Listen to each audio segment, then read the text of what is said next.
The morning I started drilling that rye was a Tuesday, the 28th of October, 1993. I remember the date because the air had no business being that warm in late autumn. It was 68 degrees by 9 in the morning, a soft, hazy warmth that felt borrowed from September. The old-timers used to call it a weather breeder, a day so fine it could only be making trouble for later.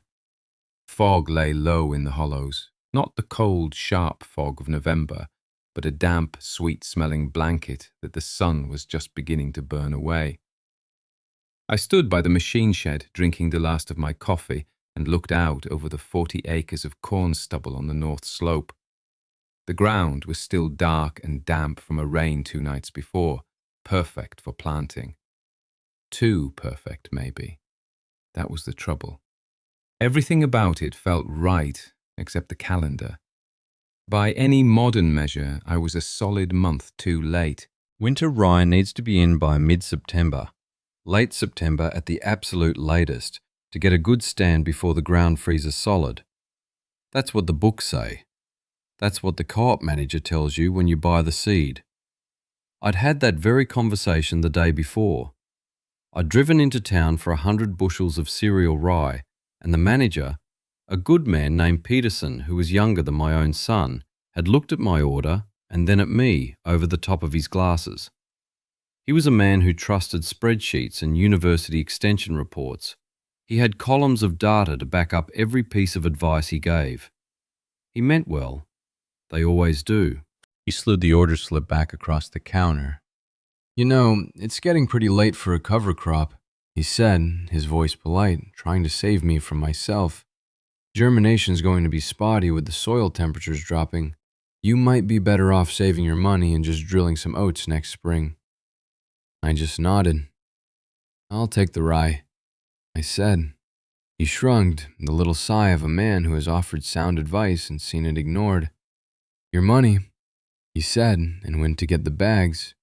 He didn't know that my decision wasn't based on this year's soil temperature, but on the memory of a feeling, a specific kind of warmth my grandfather had taught me to recognize.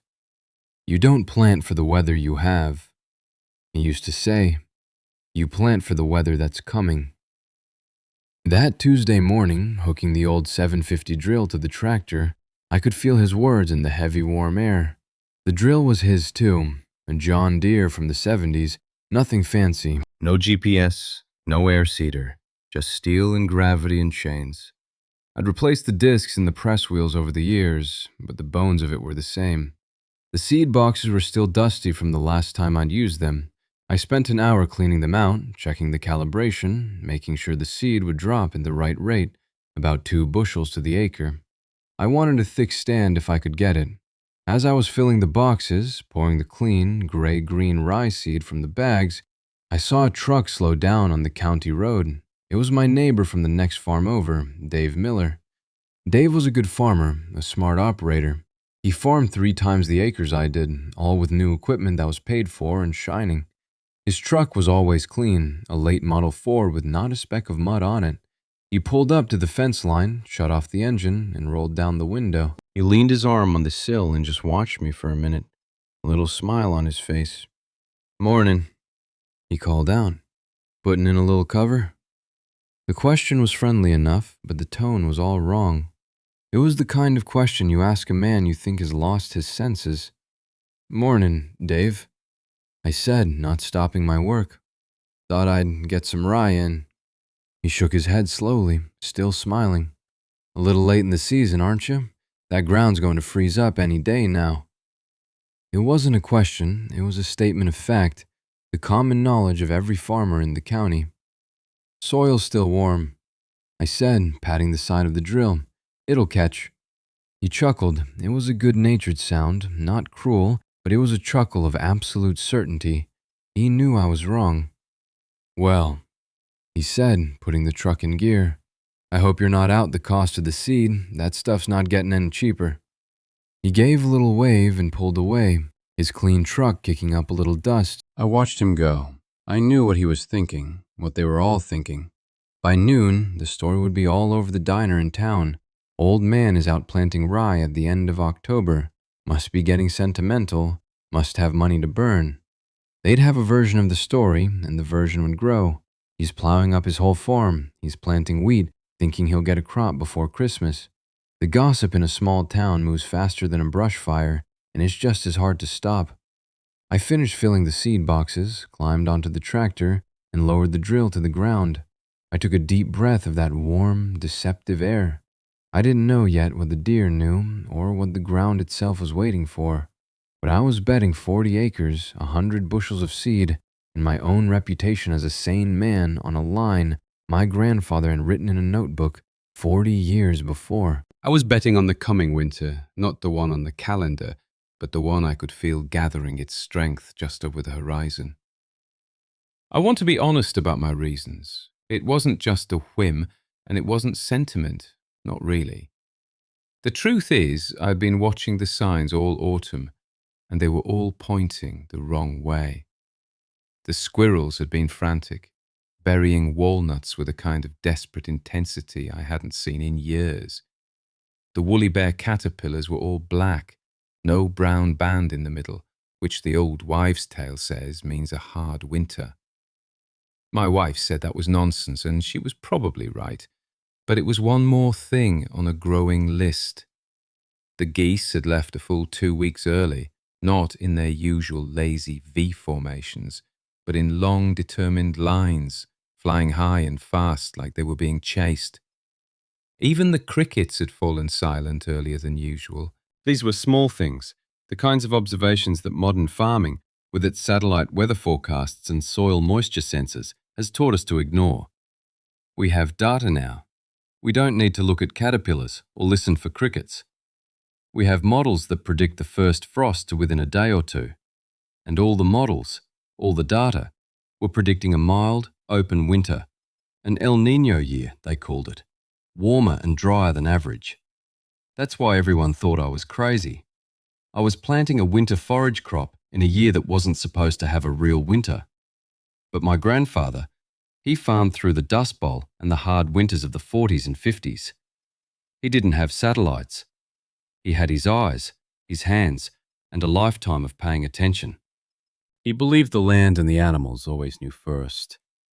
They pay attention, he'd say, watching a line of ants moving their eggs to higher ground before a rain. They have to. Their lives depend on it. Our lives used to, before we got so smart.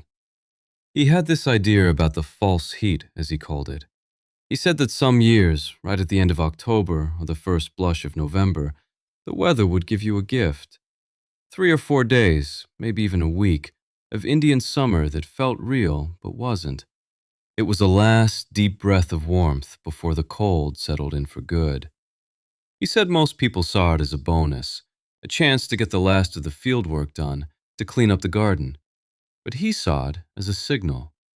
He believed that this false heat was nature's way of giving you one last chance to prepare, a narrow window to do something you should have done a month before. You don't plant for the weather you have, he'd tell me, his voice quiet but sure. You plant for the weather that's coming. He told me that planting in that window was a gamble. If the real cold held off for just 3 weeks, the seed would have enough time to germinate and send down a root. It wouldn't be a lush, thick stand like you'd get from a September planting. It would be thin, barely a green haze on the field. But the root would be there, and if a hard winter came, a winter with deep snow or a thick crust of ice, that little bit of green, anchored by that late-coming root, could be the difference between a herd that thrives and a herd that starves. The 40 acres I chose wasn't an accident either. It was a piece of ground on the north side of a long ridge sloping down to the creek bottom. It was heavier soil than the rest of the farm, a dark clay loam that held moisture but was slow to warm up in the spring. In a wet year, it was the last field I could get into. My father used to call it stubborn ground, but its weakness in the spring was its strength in the fall. That heavy, dark soil held onto the day's heat longer than the lighter soil on the south-facing slopes. It was a thermal battery, soaking up that false heat and holding it deep. My grandfather had always used that field for his winter wheat for the same reason. He said it gave the seed an extra week of warmth before the freeze came. I remembered walking that field with him as a boy. He'd stop and have me dig my hands into the soil even in late fall. Feel that, he'd say. That's not sunlight. That's summer's memory. This ground remembers the heat.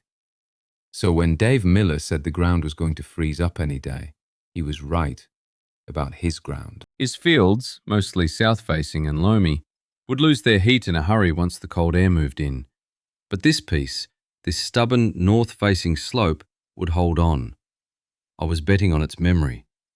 I was betting that it could keep that seed just warm enough for just long enough to get a root down before the real winter arrived. It was a long shot. The co-op manager was right. The data was against me. My neighbours were right to shake their heads, but as I dropped the drill into that dark, damp soil and started the first pass, the tractor's engine a low rumble in the quiet of the morning, I felt a sense of rightness settle over me. It wasn't logic. It was something older. It was the feeling of a lesson learned so long ago it had become part of my bones. I was listening to the squirrels and the geese and the memory of my grandfather's voice. I was farming for a winter no one else believed was coming. That night, after I'd finished the 40 acres, I couldn't settle. The work was done. The seed was in the ground, and all that was left was to wait. But a restlessness had taken hold of me. I kept thinking about my grandfather, about the quiet certainty in his voice when he talked about the weather. It was more than just a feeling. I knew it was. He was a methodical man, a keeper of records. My father had told me stories about his field notebooks, how he wrote everything down: planting dates, rainfall, first frost, last frost, yields, notes on which varieties did well in a dry year or a wet one. After my father passed, I had found a cedar chest in the attic of the old farmhouse. It was full of his things, and at the bottom, under a stack of old seed catalogues and receipts from the 30s, was a stack of my grandfather's notebooks. They were simple, marbled composition books, the kind you'd use in school, their corners soft with age. I'd looked through them once or twice over the years, more out of curiosity than anything else. But that night, I knew I needed to look again. I went out to the workshop where I kept the chest. The air was already cooler than it had been that morning. The false heat was fading. I opened the chest, the smell of cedar and old paper rising up to meet me. I found the notebooks, a stack of about 10 of them, covering the years from 1935 to 1965. I took them back to the house and sat down at the kitchen table, under the single bare bulb that hung over it. My wife was already asleep. The house was quiet. I opened the first one. His handwriting was neat, a careful, deliberate script in pencil that had gone soft and brown with age. Each entry was dated. He recorded the high and low temperature for the day, the wind direction, the sky conditions. Then he'd write a line or two about the work. Hauled manure, set fence posts, cultivated the South 40. It was a simple, unadorned record of a life tied to the land. I spent an hour just reading, losing myself in the rhythm of his years. I saw the patterns, the dry spell of 36, where the entries grew shorter, tighter, as if the words themselves were drying up. The relief in 38 when the rains returned. The note in 1942 that his oldest son, my uncle, had shipped out, and the work was harder with just him and my father, who was only a boy then. I was looking for something specific, a mention of a late planting, a hard winter. My father had often told stories of the winter of 1958. He said it was the worst he ever saw. An ice storm in November followed by snow that stayed on the ground until April. He said they lost half the cattle in the county that year. I found the notebook for 1958. The pages were worn, a little water-stained at the edges. I turned through the months. September was dry. October was dry and warm, unusually so. The entries were full of frustration. Ground too hard to plough, waiting on rain. Then, on October 27th, a short entry.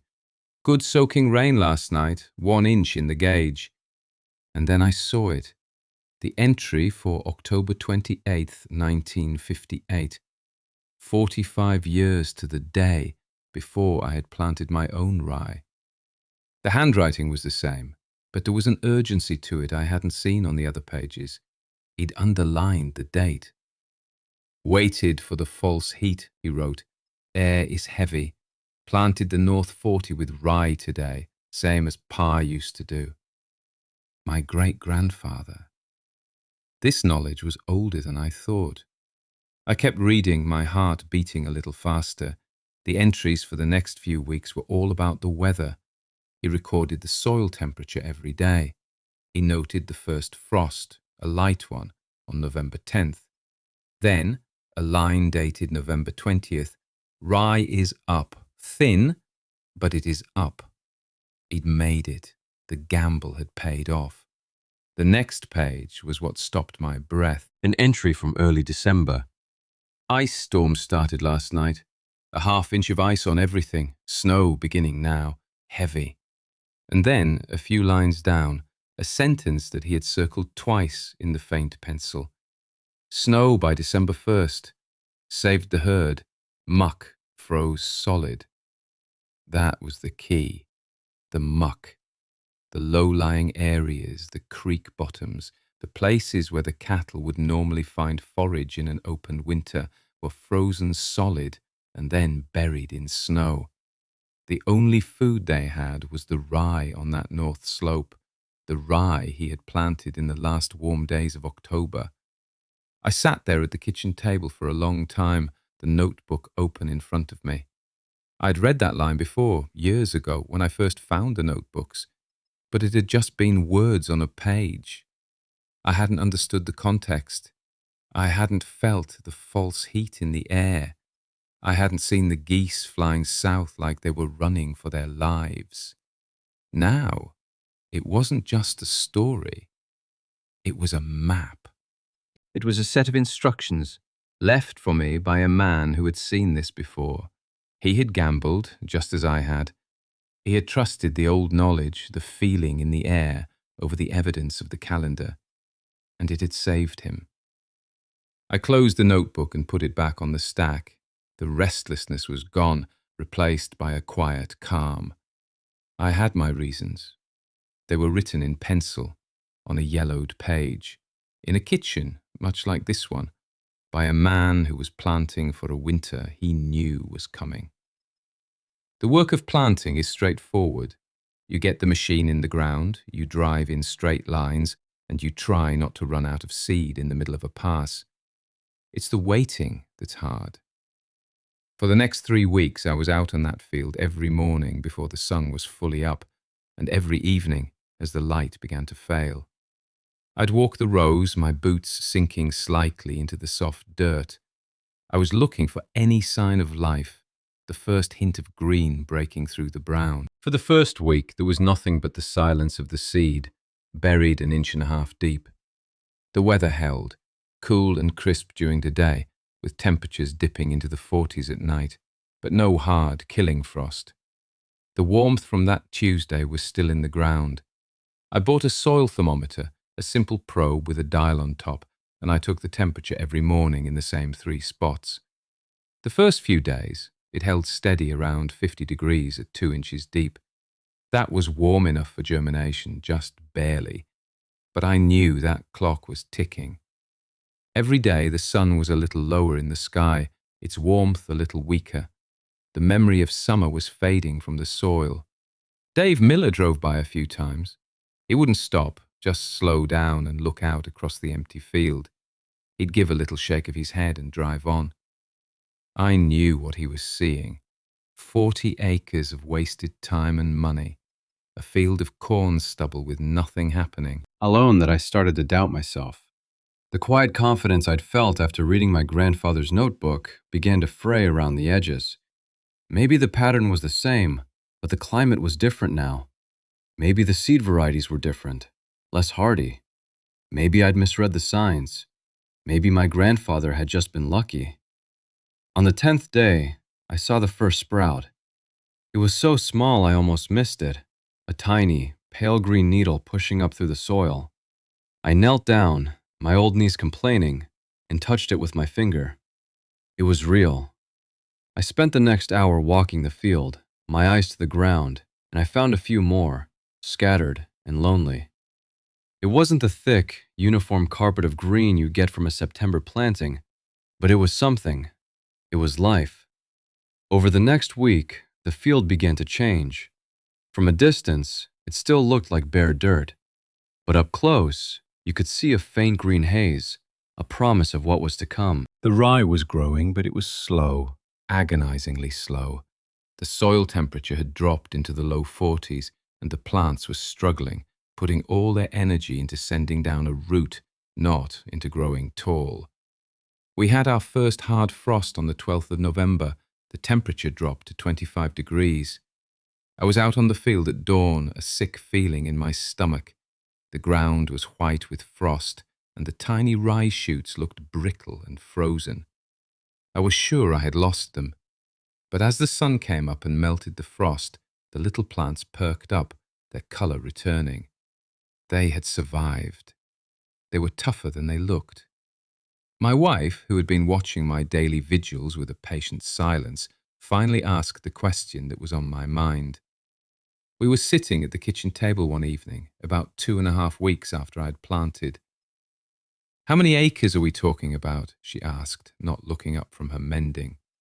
It wasn't an accusation, it was a practical question. She was the one who kept the books. 40, I said, and the seed cost what? About $1,200. She was quiet for a moment, pulling a thread tight. And if it doesn't make a stand? Then we're out $1,200, I said, and I'll have to buy more hay than I planned on. She nodded. Well, she said, finally looking at me, the ground needed a cover anyway. It won't be a total loss. It was her way of saying she supported me, even if she thought I was being foolish. It was her way of sharing the risk. The third week was the critical one. My grandfather's note said the rye was up by November 20th. I was watching the calendar, watching the sky. The weather was turning, the days were shorter, the air had a sharp metallic bite to it, the smell of snow. The sky was the color of old tin, a flat, uniform gray from horizon to horizon. I needed one more week of moderate weather, just one more week for those roots to go a little deeper. I walked the field one last time on the evening of November 21st. The rye was maybe 2 inches tall, a thin but vibrant green against the dark soil. I pulled one up gently. The top was sparse, but the root was already 3 inches long, a fine white thread reaching down into the cold earth. It had found its anchor. It was ready. That night, the first snowflakes began to fall. They were big, wet flakes that melted as soon as they hit the ground. But they were a sign.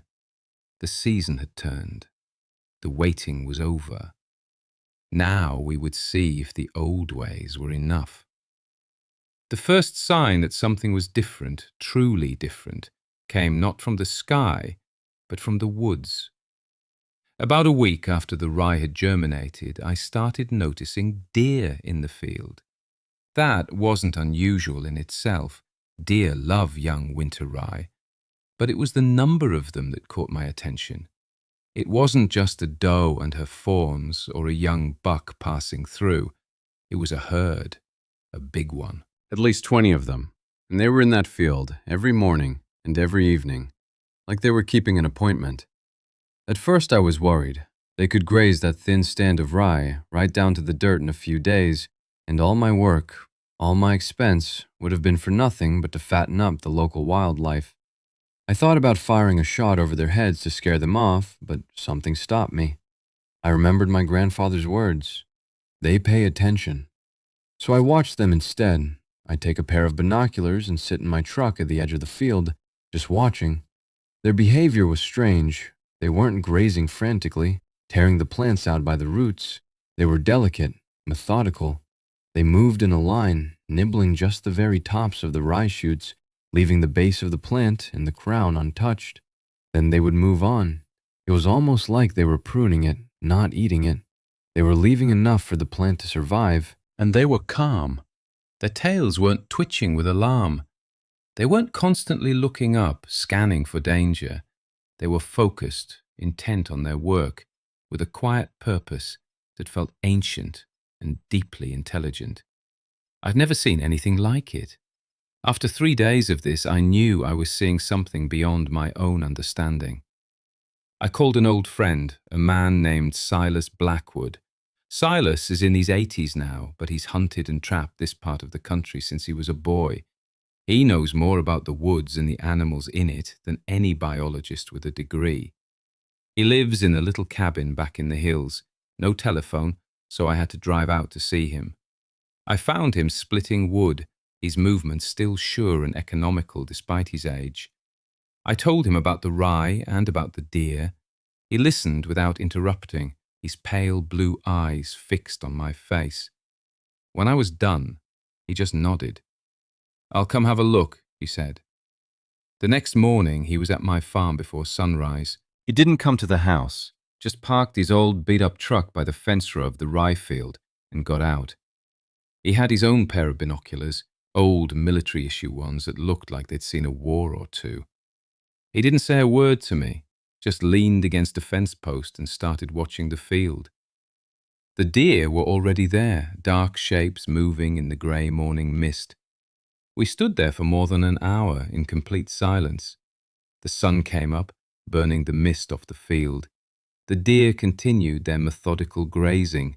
Silas never moved, never lowered the binoculars. He was completely still, a part of the landscape. I started to get cold, my feet going numb inside my boots.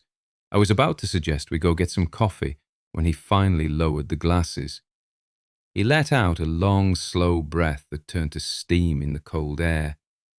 He was quiet for another long minute, not looking at me, but at the deer. He was looking at them with a kind of reverence, a deep and profound respect. "Well?" I finally asked, my voice sounding loud in the stillness. He turned to look at me, and his eyes had a strange light in them. "They're not just eating," he said, his voice a low rasp. "They're stocking up, like a man putting wood in the shed for winter." I told him I'd noticed how they were just eating the tops. He nodded slowly. "They're leaving the root. They know the plant needs it to live. They're farming it in their own way. They know they'll need it again." He paused, looking back at the herd. "I've seen this before," he said. "Only once. The winter of '58. The deer came out of the deep woods and started hitting the winter wheat fields like this a full month before the bad weather hit. My father said they could smell the snow when it was still 1,000 miles away." He fell silent again, and the weight of that silence was the validation I had been waiting for. It was more powerful than any expert opinion, more convincing than any data set. This old man who had spent his life reading the land was confirming what my grandfather's notebook had told me. The animals knew. "You're not a fool for planting this," Silas said finally. He pointed his chin toward the deer. "They're telling you you're right. There's a winter coming that people have forgotten how to prepare for, a substantial one." He clapped me on the shoulder, a rare gesture of affection from a man who was not given to them. "You leave 'em be," he said. "They're leaving you enough, and you're going to need every bit of it." He got in his truck and drove away, leaving me there with the deer and the quiet, chilling certainty that he was right. The winter was coming. The change, when it came, was not gentle. It arrived on the 28th of November, exactly 1 month after I had planted the rye. It started as a cold, miserable rain, a rain that fell for a full day and a night, soaking everything and turning the fields to mud. But this was no ordinary autumn rain. The temperature was dropping steadily, and by morning the rain had turned to freezing rain. A sheet of clear, solid ice began to coat every surface. Tree branches drooped and then snapped under the weight, the sound like rifle shots in the grey dawn. Power lines sagged and then broke. By noon, we had lost electricity. The world was encased in a quarter-inch of perfect, beautiful, deadly ice. It sealed the ground. The corn stubble in my neighbour's fields was locked away under a glittering armour. The pastures were skating rinks. Nothing could get to the grass. And then, as the ice storm finally tapered off, the snow began. It started in the early afternoon, small, hard flakes driven by a wind that was starting to howl out of the northwest. Within an hour, it was a full-blown blizzard. The world outside the windows disappeared into a swirling vortex of white. The wind shrieked around the corners of the house. It snowed like that for 2 solid days. When it finally stopped and the sun came out on a world that was utterly transformed, the silence was absolute. There was nearly 2 feet of snow on the level, but the wind had sculpted it into massive drifts, 10 and 12 feet high, that buried fences and made the roads impassable. The ice was still there, a hard, impenetrable crust just beneath the powder. The radio, running on batteries, was a litany of disaster. The entire county was shut down. The governor had declared a state of emergency. They were warning people to stay inside, to conserve fuel, to check on their neighbours. But the most urgent warnings were for farmers. The reports were grim. Cattle were stranded, unable to get to forage. The sudden, extreme cold was taking its toll. Farmers who relied on grazing corn stalks were in deep trouble. The price of hay, for those who could even get it delivered, had doubled overnight. The phone lines were still working, miraculously, and the calls started coming in that first afternoon. It was my neighbours, their voices tight with worry. "Got any spare bales? Can you get to your hay shed? I've got cows I can't get to. I don't know what I'm going to do." I had hay. I had enough for my own herd for a normal winter, but this was not going to be a normal winter. I told them what I could spare, I would. After the second day, I bundled up and made my way out to the north slope. The snow was deep. The walking was hard work. I was worried about my own cattle, about the rye field.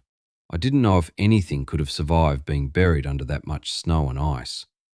When I got to the top of the ridge and looked down, I had to stop. It was a sight I will never forget. The 40-acre field was a sea of white, but it was not empty. My 50 head of cattle were spread out across it, their dark hides stark against the snow. They were grazing. The rye, planted so late, had not grown tall and leafy. It had grown tough and sparse. The ice storm hadn't broken its pliable shoots, and because the stand was thin, the snow hadn't matted it down. The tops of the rye plants, 2 or 3 inches of vibrant green, were sticking right up through the snow.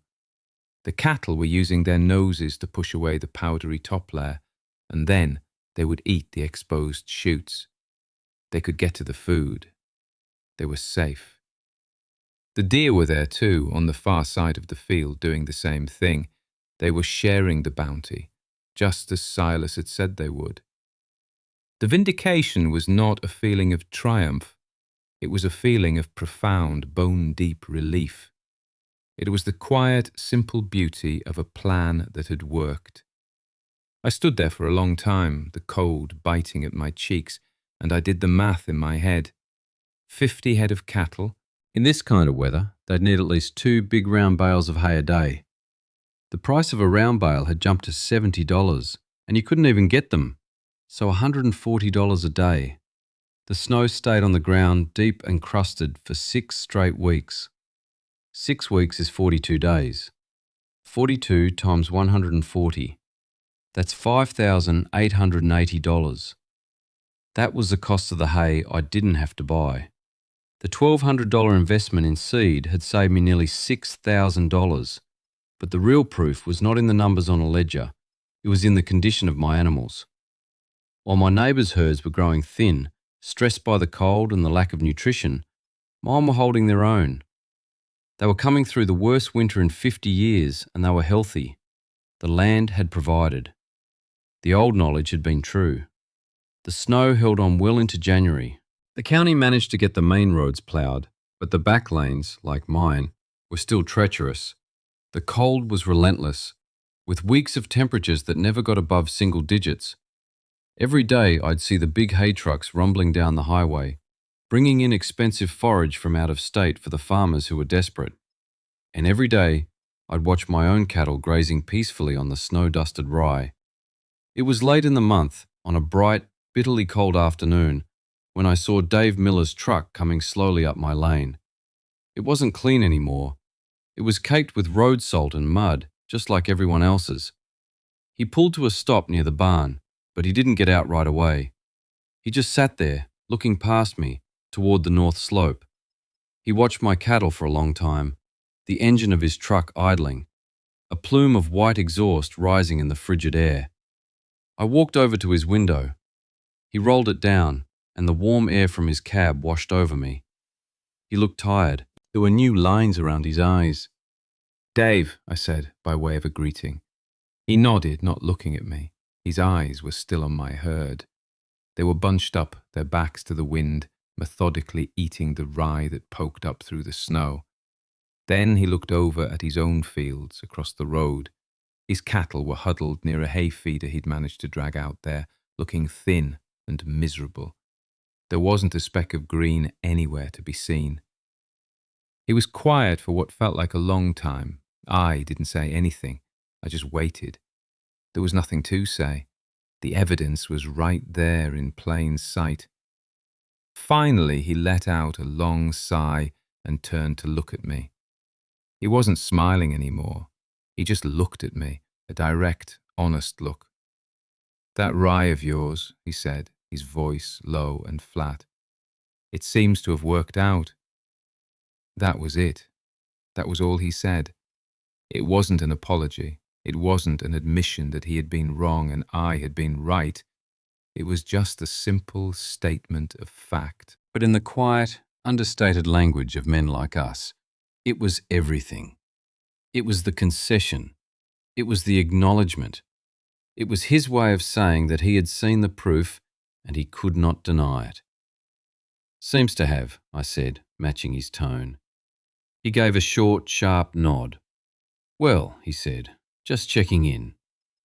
He rolled up his window, put the truck in reverse, and carefully backed down the lane. I watched him go, his tail lights shrinking in the distance. I felt no pride, no desire to gloat. I just felt a quiet sense of gratitude. I walked back to the fence and leaned on it, my arms resting on the cold top wire. I watched my animals, their breath steaming in the air, and I thought about my grandfather. I thought about his notebook, about the simple, powerful wisdom contained in its pages. He had faced a winter just like this one, and he had found a way through it. And then he had done the most generous thing a man can do. He wrote it down. He left a map for whoever came after him. A map that I had been lucky enough to find, and wise enough, just barely, to follow. The land has a memory longer than the seed catalogs. That's what he had written on the inside cover of his first notebook. For years, I thought it was just a poetic turn of phrase, but standing there, looking at that field, I finally understood what he meant. The land remembers the patterns. It remembers the long, slow cycles of heat and cold, of drought and flood. It remembers the winters that bite and the winters that are mild. The animals remember too. They are living archives of that memory. We are the ones who have forgotten. We've replaced the deep, patient memory of the land with a short-term certainty of data. We've traded the wisdom of generations for the convenience of a 5-day forecast. My grandfather's other saying came back to me then. The one he'd say whenever he was faced with a difficult choice. "You don't plant for the weather you have," he'd say. "You plant for the weather that's coming." It's a lesson that goes deeper than farming. We spend so much of our time reacting to the crisis of the moment, to the weather we can see right outside our window. We forget to look at the horizon. We forget to listen to the old stories. We forget that the most important preparations are for the storms that no one else believes are coming. That rye field was more than just winter forage. It was a lesson in humility. It was a reminder that the world is older and more complex than our models can ever predict. It was proof that sometimes the most radical thing you can do is to trust the quiet, Simple wisdom that has been handed down to you. If you've got your own story about a piece of ground or an old tool or a way of doing things that everybody else has forgotten, I'd surely like to read about it in the comments below. Thanks for your time, and subscribe if this meant something to you.